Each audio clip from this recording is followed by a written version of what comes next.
ಸ್ನೇಹಿತರೆ ನಮಸ್ಕಾರ. ನಿಜವಾಗ್ಲೂ ನಮ್ಮ ಸಾರಿಗೆ ನೌಕರರು ಅವರಿಗೆ ಎಷ್ಟು ಕಿರುಕುಳ ಕೊಡ್ತಾರೆ, ಎಷ್ಟು ಅವರಿಗೆ ಕಷ್ಟ ಇದೆ. ಇವರ ಕಷ್ಟಗಳನ್ನು ಕೇಳುವವರು ರಾಜಕೀಯ ನಾಯಕರಿಲ್ಲ, ಮತ್ತು ಸಾರಿಗೆ ಮಂತ್ರಿಗಳು ಇಲ್ಲ, ಇವರ ಸಂಘಟನೆಗಳಿಲ್ಲ. ಇವತ್ತು ರಜೆ ಇರುತ್ತೆ, ಒಂದು ಎಕ್ಸ್ಟ್ರಾ ರಜಕ್ಕೆ ಇವರು ಕೂಡ ರಜಕ್ಕೂ ದುಡ್ಡು ಕೊಡಬೇಕು. ರಜೆ ಹಾಕ್ಕೊಳ್ಳೋಕ್ಕೆ ಎಕ್ಸ್ಟ್ರಾ ಒಂದು ರಜೆ ಬೇಕಂದರೆ ಅದಕ್ಕೂ ಕೂಡ ಅಲ್ಲಿರ್ತಕ್ಕಂಥ ಡಿಪೋದಲ್ಲಿರ್ತಕ್ಕಂಥ ಮ್ಯಾನೇಜರ್ಗಳು, ಡಿ ಸಿಗಳು ಯಾವ್ಯಾವ ಇರ್ತಾವಲ್ಲ ಅವಕ್ಕೆಲ್ಲ ಲಂಚ ಕೊಟ್ಟೇ ರಜೆ ತಗೋಬೇಕು ಇವರು. ನಿಜವಾಗ್ಲೂ ಮತ್ತೇನಾದ್ರು ಪ್ರಮೋಷನ್ ಇದೆಯಲ್ಲ, ಪ್ರಮೋಷನ್ನು ಇದಕ್ಕೆಲ್ಲ ಮಂತ್ರಿಗಳೇನು ಬರಲ್ಲ. ಆ ಪ್ರಮೋಷನ್ ತಗೊಳ್ಳೋಕ್ಕೂ ಕೂಡ ಇವತ್ತು ಇವ್ರು ದುಡ್ಡು ಕೊಡಬೇಕು.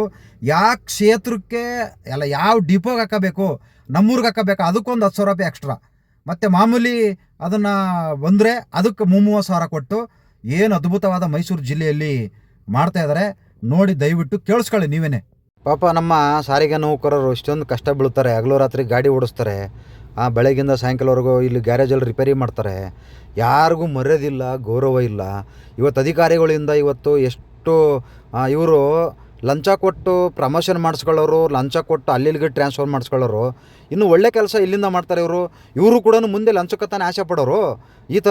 ಈ ಥರ ಯಾಕ್ರಿ ಮಾಡಬೇಕು, ಯಾಕೆ ಮಾಡಬೇಕು ಅಂತ ನೀವು. ಹಲೋ, ಎಲ್ಲಿದ್ರಿ ಅಕ್ಕ? ಮನೆ ಅಕ್ಕ, ಇದು ಇದಕ್ಕೆ ನಿಮ್ಮ ಇದರಿಂದ ಬೆಳಗ್ಗೆ ಚಿಕ್ಕಮಂಗ್ಳೂರಿಗೆ ಎಷ್ಟೊತ್ತು ಹೋಯ್ತದ ಅಕ್ಕ ಗಾಡಿ? ಎಲ್ಲಿಂದ? ಹುಣಸೂರಿಂದ.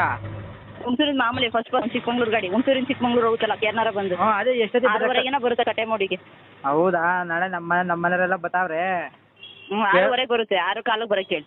6:15ಗೆ ನೀವು ಅಷ್ಟೊತ್ತಿಗೆ ಬಂದಿರಿ? 6:15 ಇಲ್ಲ ಕಣಪ್ಪ, ನಮ್ದು 8 ಗಂಟೆ ಡ್ಯೂಟಿ. 8ರಿಂದ 5 ಜನರಲ್ ಶಿಫ್ಟ್ ನಮ್ದು. ಹಾಂ, ನಮ್ಮ ಹುಡುಗಂದೊಂದಿತ್ತು, ಬುದ್ಧಿಮಯ ಸಿಂಗ್ ಹೇಳಿದ್ದು ಮಾಡ್ನೇ ಇಲ್ವಲ್ಲ ಅಂತ. ಅದಕ್ಕೆ ಬುದ್ಧಿಮಯ ಇಸ್ಕೊಳಕ್ಕಲ್ಲ ಅಂತಿದ್ರಲ್ಲ, ನಿಜನಾ ಅಂತ ಕೇಳಿದೆ. ಯಾವ ಹುಡುಗ? ಇನ್ನೊಬ್ಬ ಯಾರಿದ್ರು? ಅಲ್ಲೊಬ್ಬ ಅವನೇ, ಇದು ಫಸ್ಟ್ ಡಿಪೋದಲ್ಲಿ. ಅಂದ್ರೆ ಏನು ಗೊತ್ತಾ, ಡಿ ಸಿ ಸಾಹೇಬ್ರು ಯಾರ ಹೆಸರು ಹೇಳ್ತಾರೆ ಅವ್ರ ಹೆಸರು ಮಾತ್ರ. ಇಷ್ಟ ಮಾತ್ರ ಪ್ರಮೋಷನ್ ಆಯ್ತದೆ ಅಂತ ಹೇಳ್ತಾರಲ್ಲ, ಅಲ್ಲಿ ಗಂಟೆ ಮಾತ್ರ ಇಸ್ಕೊಳ್ಳೋದು. ಅದನ್ನ ಮುಂದಕ್ಕೆ ಇಸ್ಕೊಳಕಿಲ್ಲ. ಸುಮ್ಮನೆ ಆಗೋದಿಲ್ಲ ಅವೆಲ್ಲ, ಸುಮ್ಮನೆ ಆಗೋ ಕಷ್ಟ ಅಲ್ವಾ? ಅಲ್ಲ, ಬುದ್ಧಿಮಯ ಇಸ್ಕೊಳಕ್ಕಲ್ಲ ಅವನು, ಪ್ರಾಮಾಣಿಕವಾಗಿ. ಅವರು ಅಂದ್ರೆ ನಮಗ್ ಸ್ವಲ್ಪ ಪರಿಚಯ ಅಲ್ವಾ, ಇಸ್ಕೊಳ್ಳೋದಿಲ್ಲ ಅಷ್ಟಾಗಿ. ನಮಗ್ ಪರಿಚಯ ಅಲ್ವಾ, ಕೇಳಿದ ಅವಾಗ ಏನ್ ಪ್ರಮೋಷನ್ ಇದೆಯಾ ಅಂತ. ಇಲ್ಲ ಕಣ ತಮ್ಮ, 12 ಜನ ಅಷ್ಟೇ ಅಂತ. 12 ಜನ ನಮಗ್ ಬರೋದಿಲ್ಲ ಅಂತ ಅಂದೆ. ಅದಕ್ಕೆ ಒಂದ್ ಪ್ರಯತ್ನ ಮಾಡ್ಲಾಕ ಅಂದ್ರು. ಆಯ್ತು ಮಾಡತ್ತಮ್ಮ, ಅಕ್ಕಂಗೋಸ್ಕರ ಅದಕ್ಕೇನು ಅಂದೆ. ಸರಿ ಬಿಡಕ್ಕ, ನನಗೆ ಯಾರಿಗೂ ತಲೆ ಕೆಡ್ಸೋದಿಲ್ಲ ಪಾಪ, ನೀವು ಅಷ್ಟು ಇದಾಗ ಡ್ಯೂಟಿ ಮಾಡ್ತಿರಲ್ಲ ಅದಕ್ಕಷ್ಟೇ ಅಂತ ಅಂದು. ಆಯ್ತು ಮಾಡಪ್ಪ, ಅದೇನಿದೆ ಬೇಕಾದ್ರೆ ಇಸ್ಕೊಳ್ಳಿವಿ ಅಂತ ಅಂದೆ. ಆಗ ಬುದ್ಧಿಮಯ ಪಾಪ ಅವನು ಹೇಳಿದ, ಪಾಪ ಕೇನವ್ರಿಗೇನೆ ಕೊಡಿ ಅವ್ರಿಗೆ ಲೇಡೀಸು ಅಂತ.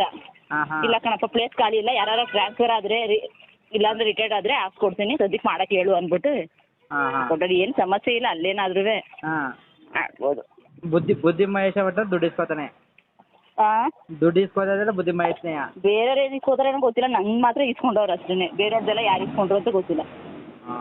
ಇವರು ನಮ್ ಕೇರ್ನಾರ್ದಲ್ಲಿ ಜಾಸ್ತಿ ಸುರೇಶಣ್ಣ. ಯಾರು? ಸುರೇಶಣ್ಣ. ಏಟಿ ಸುರೇಶನ್ ಇಸ್ಕೊತದ? ಅವರೇ ಡೀಲಿಂಗ್ ಅವ್ರಿಗೆಲ್ಲ ಅಲ್ಲಿ. ಎಲ್ಲಿಗೆ? ಇದಕ್ಕೆ ಸಾಹೇಬ್ ಜೊತೆ ಚೆನ್ನಾಗವ್ರವ್ರು. ಈ ಸುರೇಶನ್ ಇಟ್ಕೊಂಡ್ರೆ ಆಯ್ತದೆ.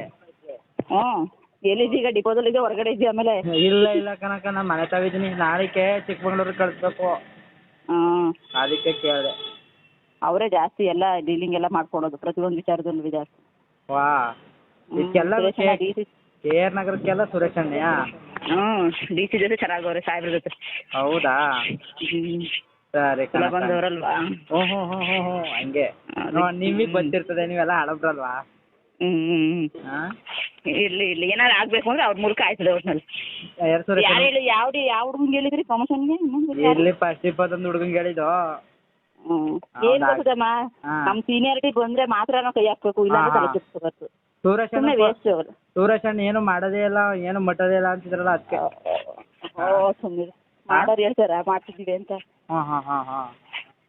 ಮಹೇಶ್ ಅವನಾಗ ಅವ್ನು ಕೇಳಿದ ಅಷ್ಟೇ, ಏನು ಬುಡಕ ಆಯ್ತು ಮಾಡಕ್ಕಾಯ್ತದೆ ಪಾಪ, ನಿಮ್ಗೆಲ್ಲ ಡ್ಯೂಟಿ ಮಾಡ್ತೀರಿ ಲೇಡೀಸು, ಅದ್ಲಾಗಿ ಇನ್ನೂ ಬರ್ಲಿಲ್ಲ ಅಂದ್ಬಿಟ್ಟು ಆಯ್ತು ಬುಡಕ ಅವ್ನು ಮಾತು ಕೇಳ್ತೀನಿ ಸಾಹೇಬ್. ಮತ್ತೆ ಸುರೇಶಣ್ಣ ನಾನು ಪ್ರಾಮಾಣಿಕವಾಗಿದ್ದೀನಿ, ನಾನು ಸಾಚ ಅಂತಾನೆ. ಅಂತ ಹೇಳೋರು ಇನ್ನೇನ್ ಮಾಡ್ತಾರೆ. ಒಟ್ಟಲ್ಲಿ ಇಲ್ಲೆಲ್ಲ ಮಾಡ್ತಿರೋದೆಲ್ಲ ಸುರೇಶಣ್ಣಯ್ಯ, ಅವ್ರದ್ದೇ ಹೆಚ್ಚು ಪ್ರಭಾವ. ಹೌದಾ? ಜಮೀನ್ ಕೆಲ್ಸನಾ? ಆಯ್ತಾಯ್ತು, ಓಕೆ ಕನಕ. ನೆಕ್ಸ್ಟ್ ಬರುತ್ತೆ ಬಿಡು, ನೆಕ್ಸ್ಟ್ ಲಿಸ್ಟ್ ಅಲ್ಲಿ ಎಲ್ಲಾರು ಸುಮಾರು ಜನದ ಆಗುತ್ತೆ, ಇನ್ನೊಂದು ವರ್ಷ ಒಟ್ಟಿನಲ್ಲಿ. ಆಯ್ತಪ್ಪ.